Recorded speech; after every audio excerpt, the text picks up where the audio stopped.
Imperial du Sang, Chapter 16, Black Bishop.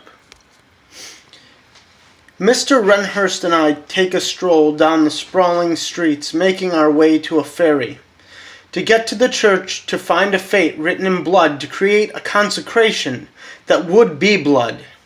We came upon the beautiful cathedral, and there were a few maidens in white cloaks, gowns, and dresses. The cloaks had a vibrant red strip following its outside edges. We then were guided to further maidens that shared a petal white pallor, and a woman in a red dress. She seemed surprised to see, but I was not surprised by her. Mr. Renhurst said that he smelled her before on Yorick. Now I see the mystery unveiled, the cathedral rose unveiled. Hello, Amadeus. Some nightmare shadows have been cleared from the clergy. Dingy black sin spots was keeping us from our righteousness. I am Artemisia. These ladies are my consul. Now, for the reason we called you here. We have called you here to guide this flock. Are you willing? I am here for Mother Church, as I always have been and always will be. The pulpit has forever been my home. Mr. Renhurst steps to the right by half of the consuls. Give me your hand then. She washes the hand in holy water, then takes my head and submerges me. In this moment my ghostly crown glistens clean in the gloom, and I, as alien as man, as vampire, becomes an angel in the darkness, with 6 tattered leather wings in the gloom, black, shiny leather. I am hit by visions of those around me. I see fleeting phrases through me, in me and without. Stories about myself, Stefan, grandfather, Artemisia, Mr. Renhurst. It also showed me some of what was to come. I see a black sun rising.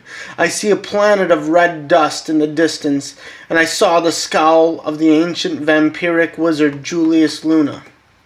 Mr. Renhurst bowed and bid me adieu. He had booked passage to the New World.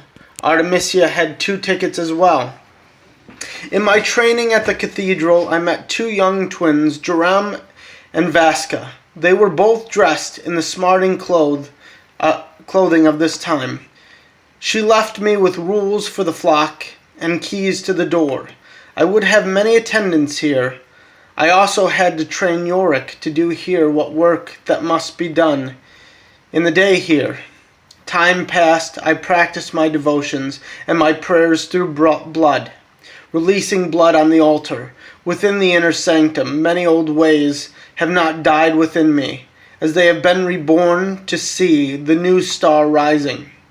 Sometimes the people of the church would hear an odd scream, for I found the evil ones through the white crown, and I asked the divine what should be their sacrament, and from time to time I would have clues. And as I did this work, in time those black wings were healed, filled in the dark light where the breaks had been. To keep the others within the machinations of the priestly palace and the puzzle palace, we would spin cages within cages, creating false perceptions of space, expanding ever outward. It, of course, was an illusion that I had provided for other creatures of the night to keep them in their place. Spending many years here practicing my spiritual and martial craft, though that which is seen as a division to some, I only see as one. Vampire kings and hosts came to see me and to look to me for help in their small games.